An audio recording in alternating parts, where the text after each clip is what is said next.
बिस्मिल्लाहिर्रहमानिर्रहीम। अस्सलाम वालेकुम नाज़रीन, आप देख रहे हैं अनोखा अंदाज। मैं आपका होस्ट जमाल सिद्दीकी। उम्मीद करता हूँ आप खुश खुर्रम होंगे। नाज़रीन कराम, यहाँ पर आज शुरू करेंगे एक वाक़े के साथ। और वाक़या कुछ इस तरीके से है कि इस्लामाबाद से एक बेटी दो बच्चों के हमरा कराची में अपने वालदा से मिलने के लिए तशरीफ़ लाई।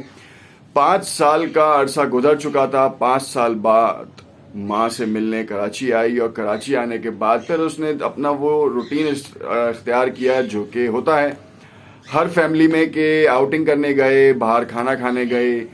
वालदा अकेली थी, 2 बेटियां थीं। एक बेटी अमेरिका में, ये सच्चा वाक़या है, अमेरिका में है, अभी भी मुकीम है। और दूसरी जो है वो इस्लामाबाद शादी होके गई और 5 साल बाद जब वो यहाँ आई अपने 2 बच्चों के हमरा, उसने आउटिंग शुरू कर दी। जैसा कि मैंने आपको बताया, करते करते कुछ इस तरीके से हुआ कि जिस घर में वो रिहाइश पजीर थी वो था उनके मामू का घर। अब मामू के घर में वो रिहाइश पजीर थी और अचानक जो बाहर उन्होंने कोरोना की SOPs की पाबंदी नहीं की, उनको हो गया कोरोना। बेटी अपने 2 बच्चों के हमरा यहाँ पर थी मुकीम। बेटी अपनी वालदा को एम्बुलेंस में लेके 6 घंटे डिफरेंट हॉस्पिटल्स में घूमती रही। बहुत बड़े बड़े सरकारी, नीम सरकारी, प्राइवेट हॉस्पिटल्स में जगह ही नहीं थी। एक हॉस्पिटल ने उनको जगह की ऑफर की और कहा कि 3.5 लाख रुपए डिपॉजिट जमा कराएं और 1.5 लाख रुपए पर डे कोरोना के वार्ड में उनके खर्च होंगे, तो उस हिसाब से पैसे जमा करा दें। अब फाइनेंशियली स्ट्रांग थी। उन्होंने कहा कि ये तो बहुत ज़्यादा है। फिर भी दूसरे हॉस्पिटल, उसी एम्बुलेंस में एक सिंध की एक एम्बुलेंस है जो कि बड़ी बेहतरीन एम्बुलेंस सर्विसेज देती है और मरीज को जो है वो हर तरह की फैसिलिटी प्रोवाइड करती है। उम्मीद करते हैं कि उसमें भी बढ़ोतरी आए और उसमें भी सिंध हुकूमत जो है अपना काम करे और बहुत अच्छा करना शुरू कर दे। वो बहुत अच्छा काम था। खैर, फिर उसके बाद क्या हुआ कि उसने दूसरे हॉस्पिटल का रुख किया। उस दूसरे हॉस्पिटल में तो बिल्कुल भी जगह नहीं थी। इमरजेंसी से ही उनको वापस कर दिया गया। जब वो पहले हॉस्पिटल वापस पहुंची तो पता चला कि जिस बेड की वो मांग कर रही थी और जिस बेड के चार्जेस उनको बताए गए थे वो पूरे हो चुके हैं। वहां पे एक और मरीज दाखिल हो गया।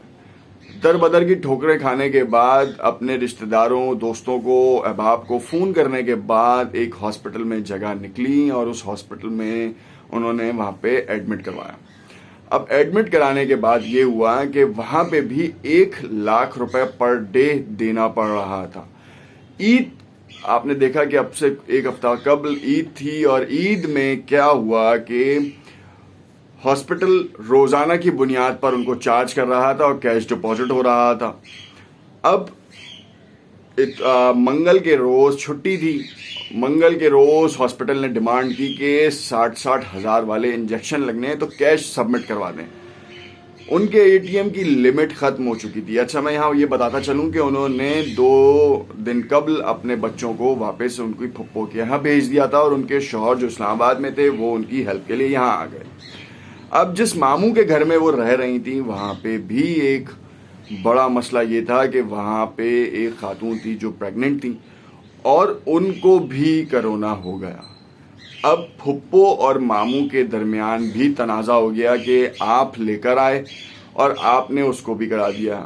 खैर, अल्हम्दुलिल्लाह इस वक्त वो खैर से हैं और उनके यहाँ डिलीवरी भी हो चुकी है, मगर माँ की सेहत अभी भी ख़तरनाक है क्योंकि कोरोना अभी तक ख़त्म नहीं हुआ उनको। और जिन आंटी को ये हुआ है उनकी हालत अभी भी सही नहीं है, सांस में प्रॉब्लम है और शदीद तरीन प्रॉब्लम हुई हुई है। जिन लोगों को अभी भी ये बात हज़म नहीं हो रही कि कोरोना कोई वबा है और कोरोना से अब कहीं ज़्यादा आगे डेल्टा वेरिएंट आ चुका है जो कि देखते ही देखते ज़िंदगियां निगल रहा है। कराची में आज जिस हद से ज़्यादा केसेस रिपोर्ट हो रहे हैं और पूरे मुल्क में 3752 के करीब केसेस रिपोर्ट हुए हैं, 32 के करीब अमवात हो रही हैं, एक बार फिर शरह ऊपर जा रही है। खैर, बताता ये चलूँ कि उन आंटी को ईद के टाइम पे जब उनसे पैसे मांगे गए तो वो मियाँ बीवी लाचार नज़र आए। फाइनेंशियल स्ट्रांग होने के बाद भी उनके पास कैश सबमिट करने के लिए नहीं था। फिर उन्होंने दोस्तों, अहबाबों की मदद ली और हॉस्पिटल को पैसे सबमिट किए। यहाँ पे दो बातें बड़ी अहम हैं। एक बात तो ये कि अगर आपके पास पैसा है भी और आप किसी मुसीबत में फंस जाएं तो आपको निकलने के लिए बड़ा मुश्किल काम हो जाता है। दूसरी चीज़ ये कि क्या हॉस्पिटल जो है वो पैसा बनाने के मशीन बन गए हैं। सिंध हुकूमत की तरफ से, प्राइवेट इंतज़ामिया की तरफ से जो है बहुत से रिलीफ कैंप्स, हॉस्पिटल्स कायम किए गए हैं, मगर वो कराची की नीड्स को पूरा नहीं कर पा रहे। इस वक्त शदीद तरीन तहफ़्फ़ुज़ात हैं हेल्थ के इशूज़ के हवाले से। सिंध हुकूमत अपना काम कर रही है, प्राइवेट इंतज़ामिया अपना काम कर रही है, मगर आवाम अपना काम बिल्कुल भी नहीं कर रही। और यही वो सवालिया निशान है कि क्या वाकई आपके पास इतना पैसा है और आपके पास इतने वसाइल हैं कि आप अपने अजीज़ व क़ारिब को बचा लेंगे, अपने प्यारों को इस वबा से दूर कर लेंगे अगर वो इसमें लाहक होते हैं और पैसा खर्च करने के मूड में हैं। दिन का 1,00,000 रुपया है, कम से कम 15 दिन आप एडमिट रहेंगे, तो क्या 15 लाख रुपए आपके पास हैं और आप अपने अजीज़ व क़ारिब को इस मुसीबत और इस दलदल में फेंकना चाहेंगे?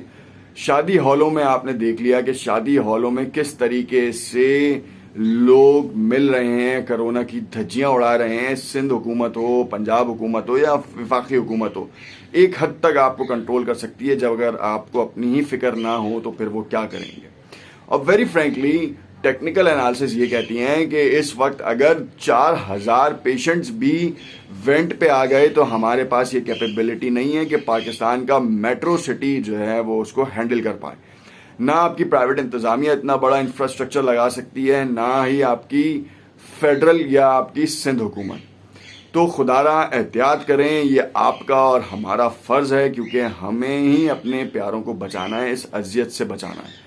डेल्टा वेरिएंट इतना ख़तरनाक है कि वो देखते ही देखते ज़िंदगियां निकल रहा है। इंडिया में जिस तरीके का हाल हुआ हम सब ने देखा, और इस वक्त जितने भी आलमी इदारे हैं वो पाकिस्तान को रेड लिस्ट में शामिल कर रहे हैं, क्योंकि जितनी तेज़ी से डेल्टा वेरिएंट यहाँ पे फैल रहा है वो सबके सामने। लोग टेस्ट नहीं करवा रहे, मौसमी नज़ला ज़ुकाम और बुखार की अलामात ज़ाहिर हो रही हैं तो वो कह रहे हैं कि ये मौसमी है, मगर ये चेंज हो रहा है।